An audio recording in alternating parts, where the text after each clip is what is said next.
and be Ryan the Great. And today we are talking the Minnesota Vikings, guys. Some big news coming out of Minnesota. J.J. McCarthy has been ruled out for the rest of the season with a torn right meniscus. He will have to get the surgery. There was talk about him possibly getting some of his meniscus removed. That would only take him a couple of weeks, so he could suit up for the season.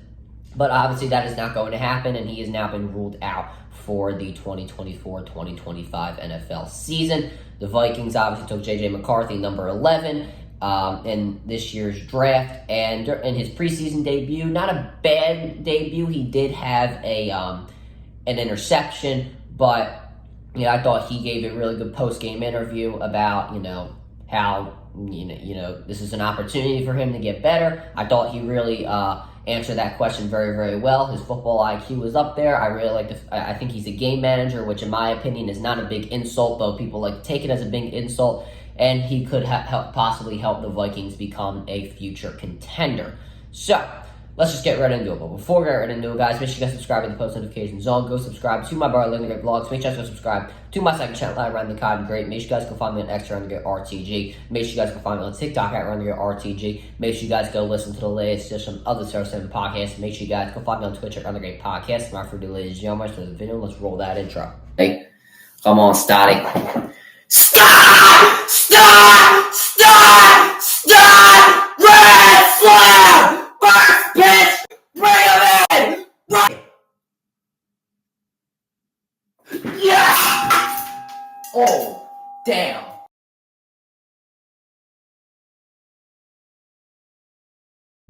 All right, let's go into the video. So starting off, what does this injury mean for the Minnesota Vikings? So obviously Sam Darnold was going to be the starter heading into this season, but I don't think that would have lasted long because of the fact that Sam Darnold does not really scream franchise quarterback, though I guess he did when he was drafted, but currently now he does not scream in any way, shape, or form franchise quarterback. So J.J. McCarthy was most likely going to be the starter 8 or 9 games in, and then the Vikings would have tried to make a playoff push by that point. So there are some pros and cons about this. Now, obviously, there are definitely no pros of anybody getting injured. That's obviously a devastating thing, and you never want to see anybody go through that, no matter of who you are a fan of. Now, having said all of that, the Vikings are most likely not going to be a good team this season. I doubt they would make the playoffs because of the fact that the wild card is so open. So they would probably get a early draft pick, which has its pros and cons as well, because if there is a quarterback out there that might be available by the time they are picking, then the fan base might want to take that quarterback instead of keeping J.J. McCarthy, though he's never even had a chance to play in a regular season game before. So that would happen there. There obviously are those fans. But obviously there are pros. You obviously don't need to take quarterback whatsoever. You can go receiver, you can go offensive lineman, you can go defense. So obviously, even if there is like a but a very good selection out there, you obviously can go with, a receiver or something like that. But we'll cross that bridge if we get there. Now, I'm not saying that actually there are going to be any generational quarterbacks because it's Quinn Ewers, Shedeur Sanders, and I don't even know.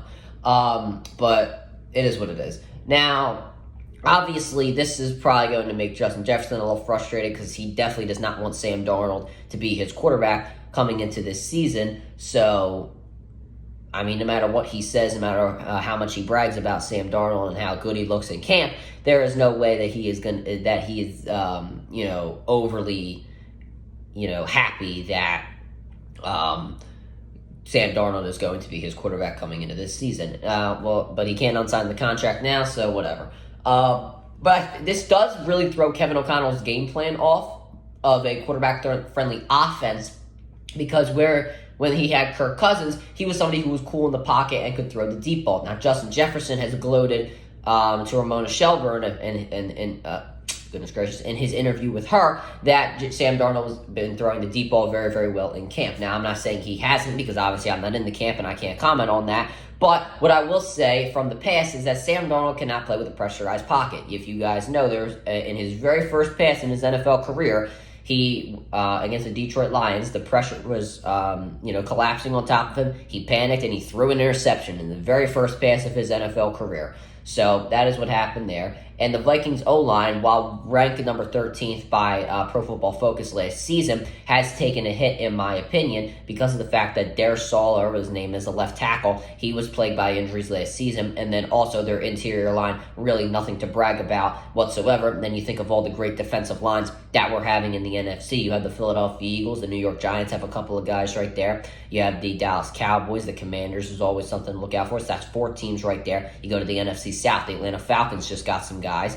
They just got Matthew Judon from the New England Patriots, so you got to think about that there. You go to the NFC West. You have San Francisco.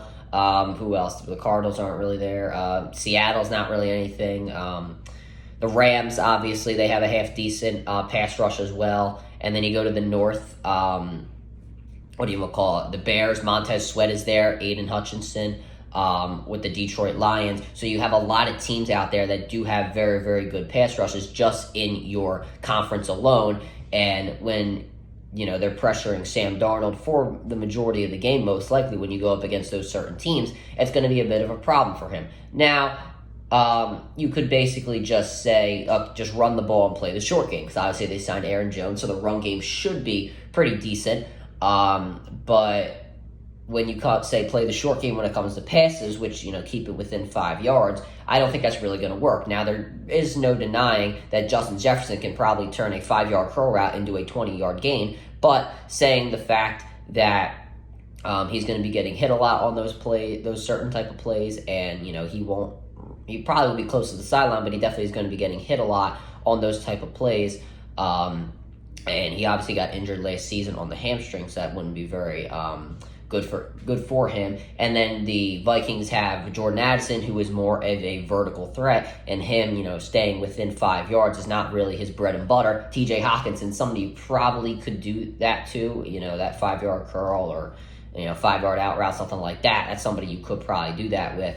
But your top 2 playmakers, Justin Jefferson and Jordan Addison, not really the best ways to get them going during, times where you want to gain momentum. So, it's obviously a weird game plan that the Vikings are going to have to come up with. If they do decide to go with something like that, then I don't think it's going to work out. Though it could, you never know what the Vikings could. You never know what Kevin O'Connell can, pull out of the sky. We'll have to see about that there. But yeah, I think that's what is really going to have to. That's really how the Vikings are going to have to play, unless the offensive line can protect Sam Darnold for the majority of his time in the pocket. And I don't think Sam Darnold's the greatest processor in the world, something that J.J. McCarthy was doing well, apparently, in training camp. He was able to get all of his reads, and there were times where he was getting it to his 4th option, apparently. So that is that there. So we'll have to see how Sam Darnold and the offensive line look during the season. But just based off what we've seen in the past from everybody, that's kind of how it's going to be, and I don't think it's really going to work out for the Vikings. But now, the Vikings, now this is really a big thing, but it's been thrown out there, and I just wanted to talk about it. There has been something about the Vikings reaching out to the Saints about getting Derek Carr, making a trade for him. If this was before training camp, I probably would say it's a decent idea, but I really wouldn't pull the trigger. Now that you're, 2 weeks away from the season starting, I really don't see a point in it. And it's kind of the same reason why I wouldn't trade for Brandon Ayuk at this certain moment in time, because of the fact that, you got to go to a new, now obviously there's money involved in his situation, but you got to go to a new city, you got to get to a new team, you got to go to a new locker room. You have about 2 to 3 weeks to get installs and learn the offense. And then in Derek Carr's case, you got to get chemistry with every single one of your playmakers, and there's 3 of them that are Pro Bowl level talent guys. So, now obviously I might be exaggerating there, but you get my point. So it's really impossible to figure that all out in the span of 2 to 3 weeks. So I don't think that trading for Derek Carr or any starting quarterback for that matter would be the greatest idea if you are the Minnesota Vikings. And even saying that you are able to figure this all out in the first 2 to 3 weeks, and you somehow, are able to sneak into the wild card potentially, then you have Derek Carr, who is an older quarterback, and then you have JJ McCarthy here, who is you're the guy that you drafted 11th overall last season, and then probably once again the fan base is going to be split on whether they want to keep Derek Carr or JJ McCarthy. Now I would assume the majority would want to go with JJ McCarthy, but there are going to be those select few fans out there that would want to stay with Derek Carr just because he made a postseason appearance. But nonetheless, if they did trade for him, I couldn't see them getting to the playoffs one way or the other. The wild card is very, very, very, very, very open. You have teams like the Atlanta Falcons, most likely the Dallas Cowboys, possibly the Washington Commanders, the Seattle Seahawks, depending on what the Cardinals do. We'll have to see with them. Same thing with the Los Angeles Rams. Then you have the Bears. Then who else is there? The Packers probably. I assume the Lions are going to win the NFC North. So, there's a lot of teams out there that are going to be fighting for wild card spots, and the Vikings probably not going to start out too hot saying they trade for Derek Carr.